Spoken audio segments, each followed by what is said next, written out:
تمام تعریفیں اس ذات کے لیے سزاوار ہے جو ہم تمام کا حقیقی خالق اور مالک ہے۔ لاکھوں کروڑ درود و سلام ہو میرے اور آپ کے آقا تاجدار مدینہ احمد عربی محمد مصطفیٰ صلی اللہ علیہ وسلم کی ذات اقدس پر کہ جن کے لیے اس کائنات کو سجایا گیا ہوں۔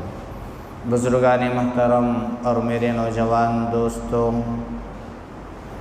ابھی میں نے آپ حضرات کے سامنے قرآن مقدس کی ایک آیت کا ایک ٹکڑا تلاوت کیا ہے، جس کے اندر اللہ تبارک و تعالیٰ نے مومنین سے خطاب فرمایا ہے۔ اللہ اور اس کے رسول پر ایمان رکھنے والوں سے اللہ نے خطاب فرمایا، وَأَحْسِنُوا، ایک دوسرے کے ساتھ احسان کا معاملہ کرتے رہا کرو۔ کیوں؟ ان اللہ یحب المحسنین، بے شک اللہ تبارک و تعالیٰ احسان کرنے والوں کو پسند فرماتے ہیں۔ محترم معزز سامعین، احسان کا جب بھی تذکرہ آتا ہے تو ذہنوں میں بعض حضرات کے یہ بات آتی ہے کہ احسان صرف مالدار ہی کر سکتے ہیں یا وہی لوگ کر سکتے ہیں جن کے پاس اللہ کی بہت ساری نعمتیں ہیں، مال ہے، دولت ہے، عہدے ہیں۔ جی ایسا نہیں ہے۔ اللہ تبارک و تعالیٰ نے جو احسان کا تذکرہ فرمایا ہے اس کے بہت سارے معنی ہیں، بہت سارے مفاہیم ہیں۔ اگر کوئی کسی کو کچھ مال دے دیتا ہے، کچھ روپیے دے دیتا ہے، کچھ پیسے دیتا ہے تو یہ بھی ایک احسان ہے۔ اور اگر کوئی بندہ مال تو نہیں دے سکتا، کسی کے لیے اپنا کچھ وقت دیتا ہے تو یہ بھی احسان ہی کے زمرے میں آتا ہے۔ اگر کوئی بندہ اپنی زبان سے کسی مشکل میں پڑے ہوئے شخص کو تسلی کے الفاظ کہہ دیتا ہے تو یہ بھی ایک احسان ہے۔ کسی کی بیمار پرسی کر کے اس کو جو ہے صحت کے متعلق جو ہے تسلی دیتا ہے، اچھی امیدیں دلاتا ہے زبان کے ذریعے سے، تو یہ بھی ایک احسان ہے۔ اگر کوئی کسی پر ظلم کر رہا ہے تو ظلم سے روکنا یہ بھی ایک احسان ہے، اور اپنے آپ سے کسی دوسرے کو نقصان نہ پہنچانا یہ بھی ایک احسان ہے۔ اسی طریقے سے اپنے اعمال کو اور اپنے اخلاق کو اس انداز سے دوسروں کے سامنے پیش کرنا کہ سامنے والے کا دل خوش ہو جائے، طبیعت اس کی باغ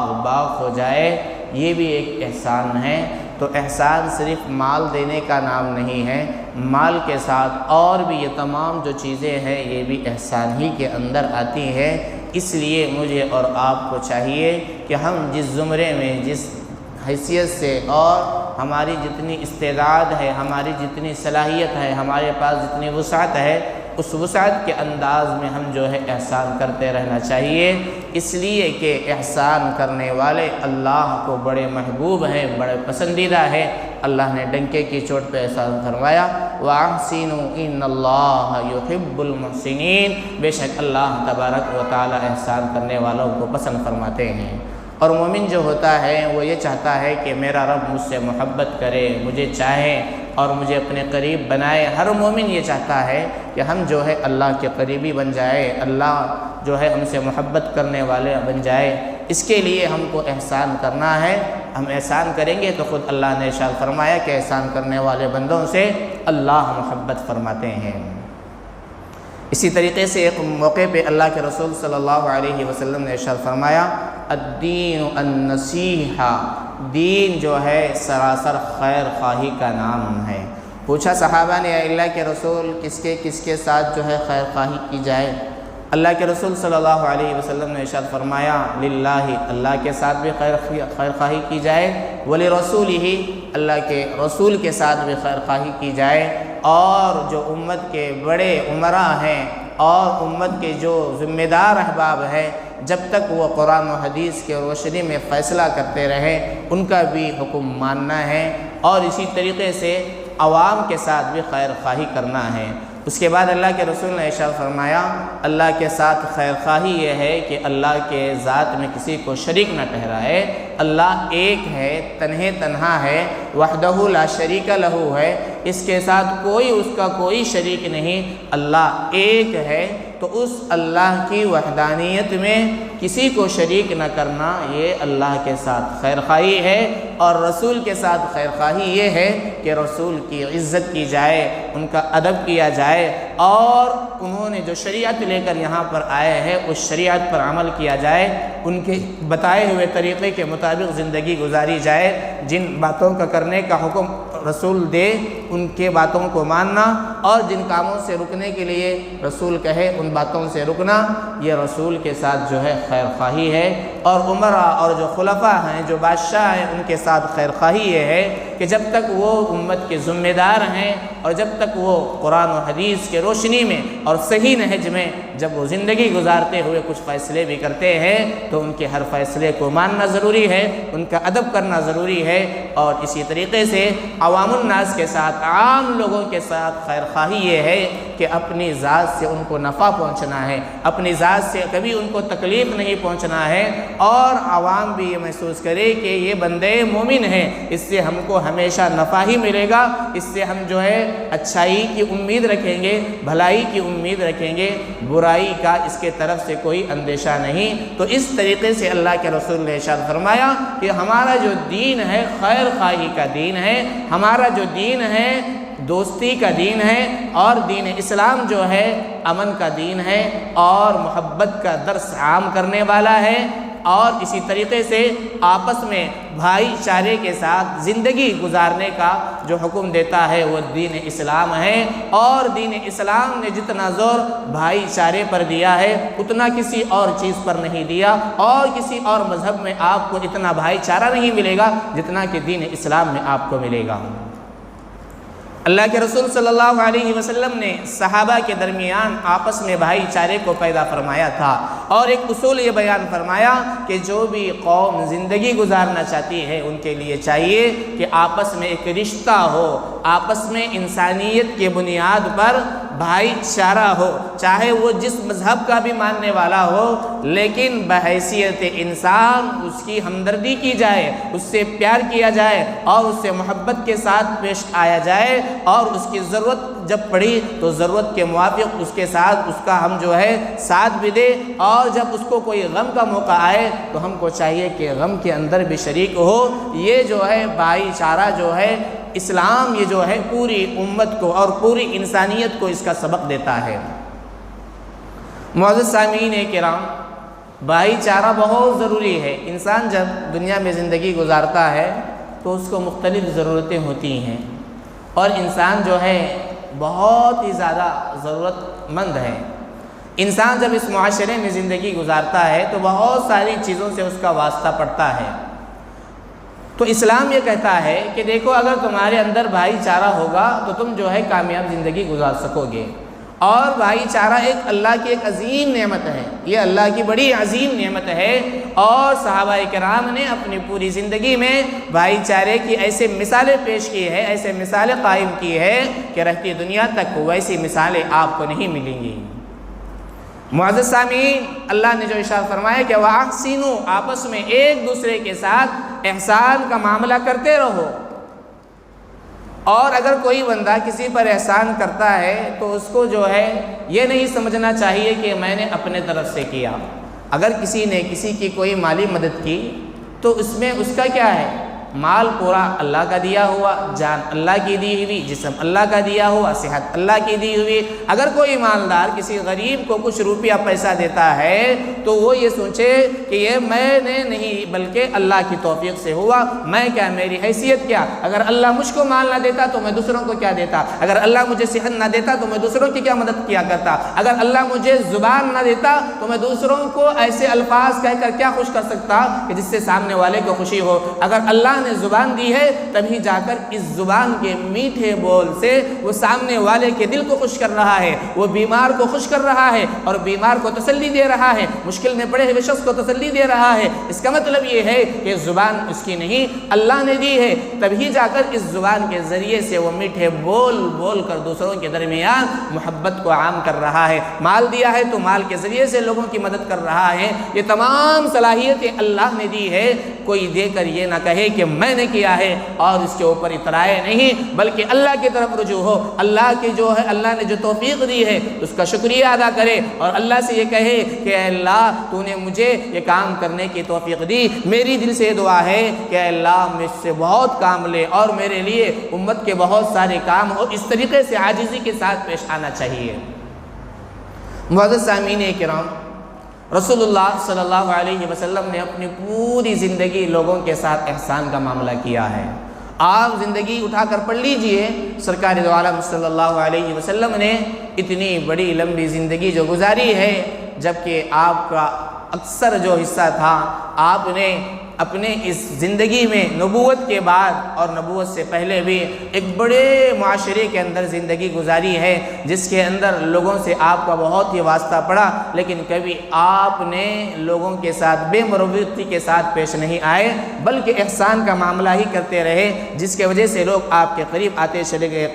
چلے گئے۔ جب آپ کو نبوت سے سرفراز کیا گیا تب جو ہے بہت سارے احباب ایسے تھے جو آپ کے دشمن بن گئے، جو آپ پر جانی حملہ کرنے والے بھی تھے اور کر بھی دیے، لیکن اس کے باوجود آپ نے اپنے دشمنوں کے ساتھ بھی احسان کا معاملہ کیا اور نرمی کا معاملہ کیا اور امت کو یہ پیغام دیا کہ دیکھو تمہارے لیے بھی ضروری ہے کہ اسلام جو مذہب ہے وہ مذہب جو ہے امن کا درس دیتا ہے، محبت کا پیغام دیتا ہے، اس لیے تمہارے لیے بھی ضروری ہے کہ اپنے زندگی میں احسان کا معاملہ رکھو اور ساتھ ہی ساتھ لوگوں کے ساتھ بھائی چارے کے ساتھ تمہیں زندگی گزارو۔ معزز سامعین کرام، ایک امام گزرے ہیں، امام اوزاعی رحمۃ اللہ علیہ، بڑے فقیہ تھے، محدث تھے اور بڑے عالم دین تھے، اللہ کے ولی بھی تھے، اور انہوں نے 70 سال زندگی گزاری ہے اور اپنی زندگی میں بہت سارے مسائل کو انہوں نے مستنبط کیا ہے اور لوگوں کے درمیان تقریباً 70,000 سے زائد مسائل کو لوگوں کے سامنے قرآن و حدیث کی روشنی میں نکال کر بتایا ہے۔ بڑے فقیہ گزرے ہیں، بڑے اللہ والے گزرے ہیں۔ امام اوزاعی رحمۃ اللہ علیہ، ان کے بارے میں آتا ہے کہ راتوں کو اٹھ کر بہت روتے تھے، ایسے روتے تھے جیسے کوئی چھوٹا بچہ روتا ہے، بالکل بل بلا کر روتے تھے، اور کبھی تو دھاڑے مار کر روتے تھے، صرف اللہ کے سامنے روتے تھے، اور رات میں اٹھ کر تہجد کی نماز پڑھ کر روتے تھے۔ کسی نے پوچھا کہ مولانا کیا بات ہے کہ آپ رات کو اتنا روتے ہیں اور اللہ کے سامنے اتنا روتے ہیں، آخر کیا وجہ ہے، کس وجہ سے ایسے روتے ہیں؟ تو امام اوزاعی رحمۃ اللہ علیہ نے فرمایا کہ میں اس لیے روتا ہوں کہ یہ رات میں اللہ کے سامنے کھڑے ہو کر یا بیٹھ کر اللہ کے لیے نماز پڑھ کر رونا، یہ ایک ایسی چیز ہے جس کے ذریعے سے تقریباً ہمارے زندگی کے مسائل حل ہوتے ہیں۔ انہوں نے فرمایا کہ جب سے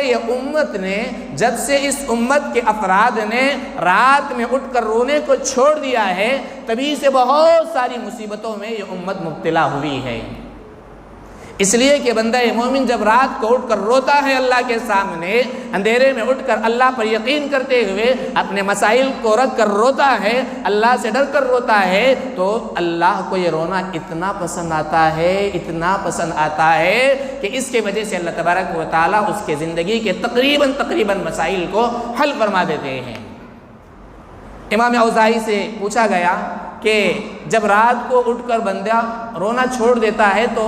وہاں پر کیا معاملہ ہوتا ہے؟ تو امام اوزاعی رحمۃ اللہ علیہ نے فرمایا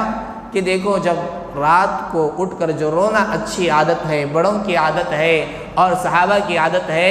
جب لوگ اس کو چھوڑ دیتے ہیں تو 2-3 چیزیں آتی ہیں۔ ایک چیز یہ ہے کہ دل بڑا سخت ہو جاتا ہے، نمبر 2 اس دل کے اندر دنیا کی محبت غالب آ جاتی ہے، نمبر 2 اس دل کے اندر دنیا کی محبت غالب آ جاتی ہے، اور اتنی غالب آتی ہے، اتنی غالب آتی ہے کہ اس کے سامنے دین احکام جب آتے ہیں تو وہ اس کی طرف توجہ ہی نہیں کرتا ہے، اور اس کو جو ہے وہ سمجھتا ہے کہ کوئی ضروری چیز نہیں ہے، لیکن دنیا کو ضروری چیز سمجھتا ہے، جس کی وجہ سے دینی جو احکام ہوتے ہیں اس کو کرنے سے وہ پیچھے رہ جاتا ہے۔ اور تیسری جو چیز ہے خوف خدا یعنی اللہ کا ڈر اس دل سے نکل جاتا ہے۔ چوتھی چیز یہ ہے کہ حلال اور حرام کے اندر جو تمیز کرنا تھا وہ تمیز ختم ہو جاتی ہے جب ایک بندے کے اندر کہ جب اس کا دل بھی سخت ہو جائے اور اس دل کے اندر دنیا کی محبت آ جائے، اللہ کا خوف دل سے نکل جائے اور حلال اور حرام کی تمیز نہ رہے، تو ایسا انسان صرف نام کا مسلمان ہوتا ہے، کام کا مسلمان نہیں ہو سکتا ہے۔ اس لیے کہ دل بھی بڑا سا، دل کے اندر دنیا کی محبت اور دل سے خوف خدا نکل گیا، اور نہ حلال کی تمیز ہے نہ حرام کی تمیز ہے، جو چاہے کھاتا ہے، جیسے چاہے آتا ہے کھاتا ہے، اور وہاں پر کوئی اس کی پرواہ نہیں کرتا ہے، تو یہ چیزیں جو ہے اس کو ایمان کے طور پر بہت ہی کمزور کر دیتی ہیں۔ یہاں تک کہ بڑوں نے فرمایا کہ وہ صرف نام کا مسلمان ہوتا ہے، اور دنیا کے اندر جو انقلاب پیدا ہوتا ہے، دنیا کے اندر جو عزتیں ملتی ہیں اور دنیا کے اندر جو حکومت قائم کی جا سکتی ہے، وہ صرف نام کے مسلمان ہونے کی بنیاد پر نہیں بلکہ اعمال کے موافق ہمارا اندرون ایسا ہو جو یہ بتائے کہ یہ جو ہے حقیقی معنی میں مسلمان ہیں۔ اگر ہم اندر سے مضبوط ہیں تو اللہ کا اعلان ہے وَأَنْتُمُ الْأَعْلَوْنَ ان کنتم مؤمنین، تم ہی سربلند رہو گے، تمہاری ہی حکومت رہے گی، تمہاری ہی عزت رہے گی، تمہارا ہی ڈنکا بجے گا، اور پوری دنیا کے اندر تمہارا ہی نام رہے گا، لیکن ایک شرط لگائی ان کنتم مؤمنین، جبکہ تم مومن ہو۔ معزز سامعین کرام، میں یہ کہہ رہا تھا کہ امام اوزاعی رحمۃ اللہ علیہ بڑے ولی گزرے ہیں، بڑے عالم گزرے ہیں، بڑے فقیہ گزرے ہیں، بڑے محدث گزرے ہیں، اور انہی کے ایک ہم عصر تھے علامہ زین الدین رحمۃ اللہ علیہ۔ ایک مرتبہ یہ بھی مجلس میں بیٹھے ہوئے تھے، ایک مرتبہ وہ بھی بیٹھے ہوئے تھے، دونوں اپنی مجلس میں بیٹھے ہوئے تھے کہ لوگوں نے ایک ایسے شخص کو پکڑ کر لایا جس نے چوری کی تھی، اور یہ جو چور تھا یہ عام چوری کرنے والا نہیں تھا بلکہ کفن چور تھا۔ ایک ہوتی ہے چوری، کسی نے مال اٹھا لیا، کسی نے کچھ چیزیں اٹھا لی، کسی نے کسی کی پاکٹ مار دی، کوئی اور چیز، یہ بھی چوری ہے۔ لیکن کفن چوری جو ہے یہ بہت بڑی بات ہے، اس لیے کہ کفن چوری کرنے والے کے لیے ہمت بہت زیادہ ہونا ہے، اس لیے کہ کفن چور جو ہے بہت ہی زیادہ ہمت والا ہوتا ہے۔ تو اس زمانے میں علامہ زین الدین رحمۃ اللہ علیہ بھی بیٹھے ہوئے تھے، امام اوزاعی رحمۃ اللہ علیہ بھی ایک طرف بیٹھے ہوئے تھے۔ لوگوں نے ایک کفن چور کو پکڑ کر لے کر آئے اور علامہ زین الدین سے کہا کہ مولانا دیکھیے کہ آپ بڑے ہیں، اللہ کے ولی ہیں، اس شخص کو ذرا نصیحت کر دیجئے۔ جیسے آج کل کے زمانے میں ہم کسی چور کو پکڑتے ہیں تو کیا کرتے ہیں، کسی اچھے کے پاس لے کر جاتے ہیں، اس کو سمجھانے کی کوشش کرتے ہیں۔ اسی طریقے سے اس کفن چور کو لوگوں نے پکڑ کر لایا اور علامہ زین الدین کے سامنے پیش کیا۔ علامہ زین الدین تھوڑے دیر خاموش رہے اور اس کے بعد اس سے یہ کہا کہ دیکھو بیٹا یہ چیز اچھی نہیں ہے، یہ اس طریقے کا کام نہ کرو۔ اس کے بعد علامہ زین الدین نے ایک سوال یہ کیا، ذرا یہ تو بتاؤ میرے بھائی کہ جب تم کفن چور ہو اور جب تم کفن نکالا کرتے ہو تو ذرا یہ بتاؤ کہ جب تم میت سے کفن کھینچتے ہو تو اس کا چہرہ تم کو دکھائی دیتا ہے، ذرا یہ بتاؤ کہ جب تم کفن نکالتے ہو تو اکثر جو میتوں کی حالت ہوتی ہے وہ کیا ہوتی ہے، کیا ان کا چہرہ قبلے کی طرف ہوتا ہے یا قبلے سے ہٹا ہوا ہوتا ہے؟ تو اس چور نے اطمینان سے کہا کہ مولانا میں نے اکثر میتوں کو دیکھا کہ جیسے ہی میں نے کفن کا کپڑا کھینچا اکثروں کا چہرہ قبلے کی طرف سے ہٹا ہوا تھا۔ جیسے ہی الفاظ نکلے علامہ زین الدین رحمۃ اللہ علیہ فوراً رونا شروع کر دیے اور بدن ان کا اکڑ گیا اور بال جو ہے کھڑے ہو گئے، ان کے اوپر ایک کپکپی طاری ہو گئی کہ اس نے کیا بات کہی کہ اکثروں کا جو چہرہ ہوتا ہے وہ قبلے کی طرف سے ہٹا ہوا ہوتا ہے۔ حالانکہ آپ حضرات کو معلوم ہے کہ جب میت کو دفن کیا جاتا ہے تو قبر کے اندر اس کا جو چہرہ ہے قبلے کی طرف کیا جاتا ہے، اگر نہیں بھی ہوتا ہے تو کوشش کی جاتی ہے، نیچے کچھ مٹی کا ڈھیلا وغیرہ رکھا جاتا ہے اور کوشش یہ کی جاتی ہے کہ قبلے کی طرف اس کا چہرہ ہو۔ جب اس چور نے یہ کہا تو ان کے اوپر فوراً کبھی طاری ہو گئی، بہت دیر تک روتے رہے۔ ان کی اس حالت کو دیکھ کر اس چور کے دل کے اندر بھی نرمی آ گئی۔ اس کے بعد علامہ زین الدین نے امام اوزاعی رحمۃ اللہ علیہ سے پوچھا مولانا آپ یہ بتائیے کہ یہ حالت کس وجہ سے ہوتی ہے؟ تو امام اوزاعی رحمۃ اللہ علیہ نے پہلے 3 مرتبہ انا للہ و انا الیہ راجعون پڑھا، انا للہ و انا الیہ راجعون، انا للہ و انا الیہ راجعون پڑھا، اور اس کے بعد جو ہے یہ کہا کہ یہ حالت اس وجہ سے ہوتی ہے کہ دنیا میں رہتے ہوئے نبی کے طریقے کو چھوڑ کر زندگی جب گزاری جاتی ہے، نبی کے سنتوں کو پامال کر کے جب زندگی گزاری جاتی ہے، اور نبی کے جو واضح الفاظ ہیں اور نبی کی جو واضح شریعت ہے اس کو چھوڑ کر جب دنیا کے اندر زندگی گزارو گے تو یہی حال ہوگا قبر میں جانے کے بعد کہ قبلے کی طرف سے چہرے کا جو رخ ہے وہ ہٹا دیا جاتا ہے۔ اس لیے مولانا نے فرمایا کہ اکثر لوگ دن کے اندر جو کام کیا کرتے ہیں رات میں خواب کو وہی چیزیں دیکھتے ہیں، اسی لیے امام اوزاعی نے فرمایا کہ تم دنیا کے اندر جیسی زندگی گزارو گے وہی چیز تم کو قبر کے اندر ملے گی۔ اچھے اعمال کرو گے تو تمہارا وہاں پر جو انجام ہے اچھا ہوگا، اور اگر برے اعمال کرو گے تو تمہارے ساتھ جو ہے بہت ہی بھیانک معاملہ کیا جائے گا۔ امام اوزاعی رحمۃ اللہ علیہ نے یہ باتیں فرمائی، اور اس کے بعد امام اوزاعی نے کہا یہ بہت بڑے اللہ کے ولی گزرے ہیں، اور امام اوزاعی نے صحابہ کو بھی دیکھا ہے، تابعین کو بھی دیکھا ہے، یہ تابعین ہیں اور امام مالک کے ہم درس ہیں، امام مالک کے ہم عصر ہیں۔ تو امام اوزاعی یہ فرماتے ہیں کہ میں نے صحابہ کو دیکھا، بڑے بڑے صحابہ کو دیکھا، اور میں نے ان کی زندگیوں کو دیکھا، اور میں جو ہے تابعین کو بھی دیکھا ہوں، تو 2 چیزیں مجھے بہت ہی زیادہ واضح ملتی ہیں۔ میں نے جو اپنے بڑوں کو دیکھا، صحابہ کو دیکھا، بڑے بڑے تابعین کو دیکھا، میں نے ان کے اندر 4 چیزوں کو پایا جس کی وجہ سے میں یہ کہتا ہوں کہ یہ لوگ کامیاب ہیں۔ ایک چیز یہ ہے کہ صحابہ اور بڑے بڑے جو تابعین تھے با جماعت مسجد میں نماز ادا کرنے کا اہتمام کیا کرتے تھے۔ پہلی چیز کیا فرمائی امام اوزاعی نے کہ با جماعت مسجد میں نماز ادا کرنے کا اہتمام کیا کرتے تھے، چاہے جس کام میں بھی ہو، جس لائن میں بھی ہو، جیسے ہی اذان ہو جاتی فوراً اپنے کاروبار کو چھوڑ کر مسجد کی طرف آتے، گھروں کو چھوڑتے مسجد کو آتے، اپنے مشغولیات کو چھوڑتے مسجد کو آتے، نمازوں کا اہتمام کیا کرتے۔ انہوں نے صحابہ کو دیکھا تو یہ فرماتے ہیں کہ ان کے اندر نمازوں کا اہتمام تھا اور نماز باجماعت مسجد کے اندر ادا کیا کرتے تھے۔ دوسری چیز امام اوزاعی رحمۃ اللہ علیہ نے جو فرمائی وہ یہ فرمائی کہ اپنی 24 گھنٹے کی جو زندگی تھی میں نے ان کو دیکھا کہ پورے سنت رسول کے مطابق گزارنے کی کوشش کیا کرتے تھے۔ پوری 24 گھنٹے کی جو زندگی ہے اس کے اندر آپ کا کھانا آیا، آپ کا پینا، آپ کی عبادتیں، آپ کی تجارت، آپ کے لین دین، آپ کے معاملات، آپ کا برتاؤ، آپ گھر میں کیسے، بازار میں کیسے، دوستوں کے ساتھ کیسے، الغرض تمام کی تمام جو 24 گھنٹے کی زندگی ہے اس 24 گھنٹے کی زندگی میں نبی کا پیارا طریقہ ان کے اندر تھا، اس کا وہ اہتمام کیا کرتے تھے۔ تیسری چیز امام اوزاعی رحمۃ اللہ علیہ نے یہ فرمائی کہ میں نے ان کو دیکھا کہ جب بھی موقع ملتا قرآن کی تلاوت کرتے اور قرآن کی تلاوت کرتے کرتے روتے اور ان کے آنکھوں سے آنسو جاری ہوتے۔ جیسے آج کل ہم تھوڑا بھی موقع ملتا ہے تو دنیا کو کمانے کی فکر میں ہوتے ہیں، تھوڑا بھی وقت نکلتا ہے تو ہم سوچتے ہیں کہ ذرا یہ کام کر لیں گے اتنا پیسہ بن جائے گا، اتنا مال آ جائے گا، ذرا یہ تجارت کر لیں گے اتنا مال آئے گا، اتنا نفع آئے گا۔ تو امام اوزاعی فرماتے ہیں اگر تھوڑا بھی وقت ملتا تو وہ قرآن کی تلاوت میں لگاتے، اللہ کو یاد کرنے میں لگاتے، اور قرآن کو اتنا ڈوب کر پڑھتے، اتنا ڈوب کر سنتے کہ ان کے آنکھوں سے آنسو جاری ہوتے۔ معزز سامعین کرام، آج ہم کو بھی چاہیے کہ آج ہمارے معاشرے کے اندر جو بے چینی ہے اور جو بے سکونی ہے اور جو ہر طرف سے آئے دن مسائل میں ہم جو ہے گرفتار ہوتے جا رہے ہیں، ان مسائل کا حل کیا ہے؟ ان مسائل کا حل یہی ہے کہ ہم جو ہے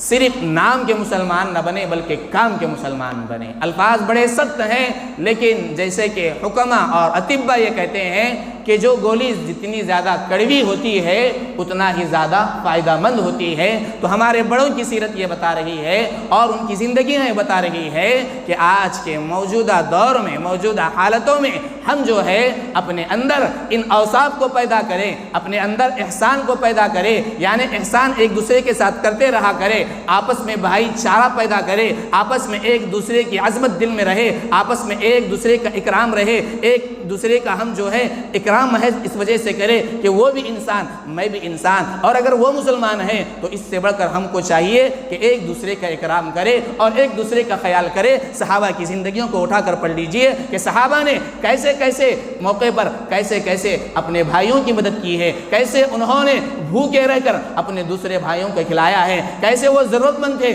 پیاسے تھے، لیکن اس کے باوجود وہ خود پیاسے رہے، اپنی ضرورتوں کو بالائے طاق رکھا، لیکن اپنے بھائیوں کو انہوں نے پانی پلایا اور اپنے بھائیوں کی مدد کی اور ایسے مثالیں پیش کر دی اور ایسی مثالیں اور ایسی تاریخ قائم کر دی کہ رہتی دنیا تک کوئی ایسی مثال پیش نہیں کر سکتا۔ ہم کو جب مدینے کا وہ واقعہ یاد ہے کہ حضور اکرم صلی اللہ علیہ وسلم نے صحابہ کو جب جو ہے ہجرت کا اعلان کرا دیا اور اجازت دے دی تو صحابہ جو مکہ سے آتے تھے مدینہ میں آنے کے بعد ان کے پاس کوئی چیز نہیں تھی، تمام چیزوں کو انہوں نے مکہ میں چھوڑ کر صرف اپنے ایمان کی حفاظت کے لیے انہوں نے ہجرت فرمائی تھی۔ ایسے موقع پر آنے کے بعد اللہ کے رسول صلی اللہ علیہ وسلم نے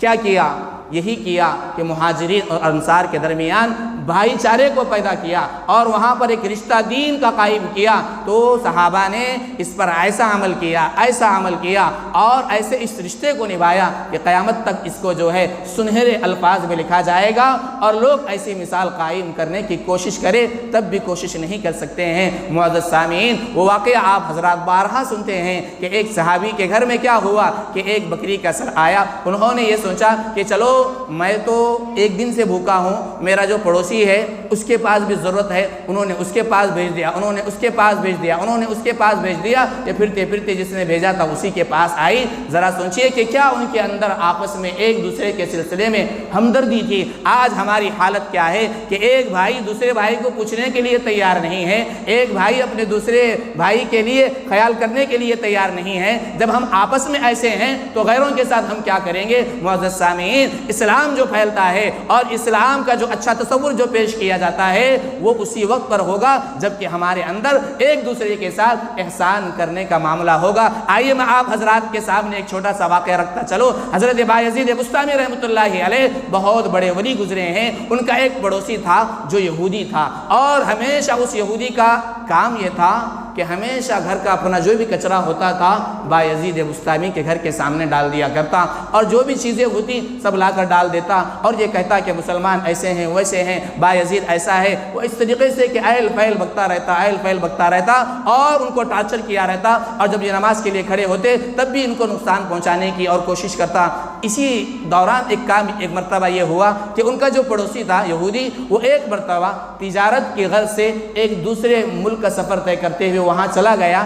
اس کے جانے کے ایک دو دن کے بعد یہ ہوا کہ جو یہودی جو ان کا پڑوسی تھا ان کے گھر میں بچے کی رونے کی آواز آئی، تو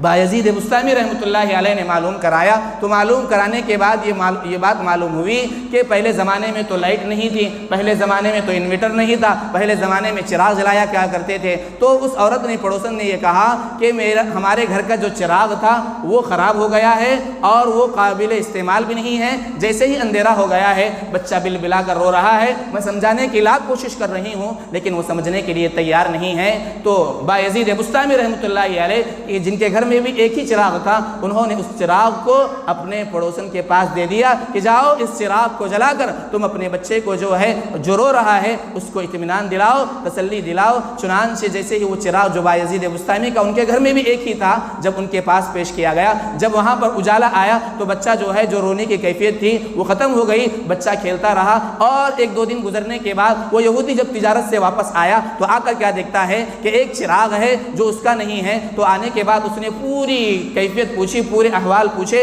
تو بیوی نے یہ کہا کہ دیکھو تم جانے کے بعد ہم جس کو تکلیف دیا کرتے تھے، کچرا ڈالا کرتے تھے، گالیاں دیا کرتے تھے، جب وہ عبادت کے لیے کھڑا ہوتا تھا اس کو ستایا کرتے تھے، اسی ایک بندے مسلمان نے اس چراغ کا انتظام کیا، تب سے بچہ بھی چین میں ہے، میں بھی چین میں ہوں۔ جیسے ہی یہ بات لگی تو فوراً اس کے دل میں لگی، اس نے یہ سوچا کہ چلو اس کے گھر سے ہم نے ایک ظاہری چراغ لے کر آئے ہیں، ظاہری روشنی لے کر آئے ہیں، چلو میں اور آپ جائیں گے اور ان کے پاس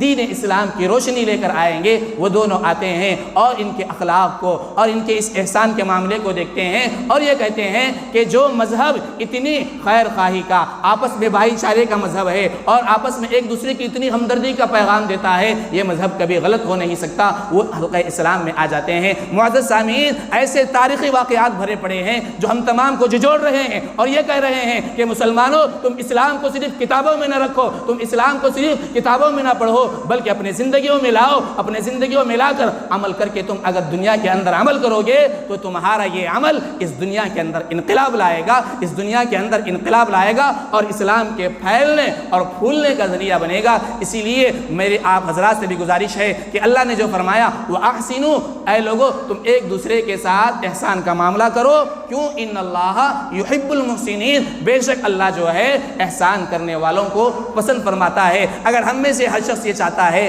کہ ہم بھی اللہ کے محبوب بن جائے، اللہ ہم سے محبت کرے، تو میرے لیے اور آپ کے لیے ضروری ہے کہ قرآن جو ہے کہہ رہا ہے کہ اپنی زندگی میں ایک دوسرے کے ساتھ احسان کا معاملہ کرتے رہو۔ تو آج ہی اسی مجلس میں بیٹھ کر یہ ارادہ لے کر نکلے کہ اللہ کی آیت بھی سچی، اللہ کا وعدہ بھی سچا، انشاءاللہ آج ہی سے ہم اپنی زندگیوں میں احسان کا جو جذبہ ہے، احسان کی جو صفت ہے، اس کو اپنے اندر لے کر اٹھیں گے تو انشاءاللہ میں یہ کہہ سکتا ہوں کہ یہ انقلاب پیدا ہوگا اور آپس میں محبتیں پیدا ہوگی اور اسلام کا جو صحیح رخ ہے اور اسلام کا جو صحیح پیغام ہے ہم لوگوں تک پہنچا سکیں گے۔ ورنہ دور حاضر کے حالات اتنے خراب ہیں، آج کل میڈیا نے اور آج کل دشمنان اسلام نے اسلام کو اتنا غلط اور اتنا غلط پیش کیا ہے کہ غیر مسلم جب اسلام کا نام سنتا ہے تو فوراً آگ بگولا ہو جاتا ہے، داڑھی کو دیکھتا ہے تو آگ بگولا ہو جاتا ہے، حجاب کو دیکھتا ہے تو آگ بگولا ہو جاتا ہے۔ اس میں قصور ان کا نہیں ہے، قصور میرا ہے کہ میرا ہے، ہم کا ہے کہ ہم نے صحیح معنی میں اسلام کو پیش نہیں کیا۔ اور جو میڈیا ہے، اس میڈیا نے اسلام کے خلاف الزامات لگا کر اور اسلام کو ایک ایسے انداز میں پیش کیا ہے کہ جیسے ان کے ذہن خالی ہوتے ہیں، میڈیا نے جو کہہ دیا فوراً وہ اس کو جو ہے صحیح سمجھتے ہیں۔ یہ صرف وہ بھی نہیں، ہم میں سے مسلمان بہت سارے ایسے ہیں جو نیوز کو، میڈیا کی خبروں پر تو یقین رکھتے ہیں، احادیث پڑھی جاتی ہے اس پر عمل نہیں کرتے، قرآن کی آیتیں بتائی جاتی ہے اس پر عمل نہیں کرتے ہیں۔ مجھے اور آپ کو چاہیے کہ جو صحیح نیوز ہو اسی کو پڑھو اور اسی پر عمل کرو۔ جب بھی کوئی چیز معاشرے میں آئے تو پہلے اس کی تحقیق کرے، اس لیے کہ آج کل دشمنان اسلام کی ایک سازش بھی ہے کہ میڈیا میں ڈال دیا جائے، اور ان کو معلوم ہے کہ جو میڈیا میں ڈال دیا جاتا ہے مسلمان بھی اس کو صحیح سمجھتے ہیں اور دوسرے بھی صحیح سمجھتے ہیں، اس لیے سچ کو جھوٹ اور جھوٹ کو سچ کر کر ثابت کیا جاتا ہے۔ دعا فرمائیں کہ اللہ تبارک و تعالی مجھے اور آپ کو اسلام کے اس پیغام کو سمجھنے کی بھی توفیق عطا فرمائے اور ساتھ ہی ساتھ سمجھنے کے ساتھ عمل کی بھی توفیق عطا فرمائے۔ وما علینا الا البلاغ۔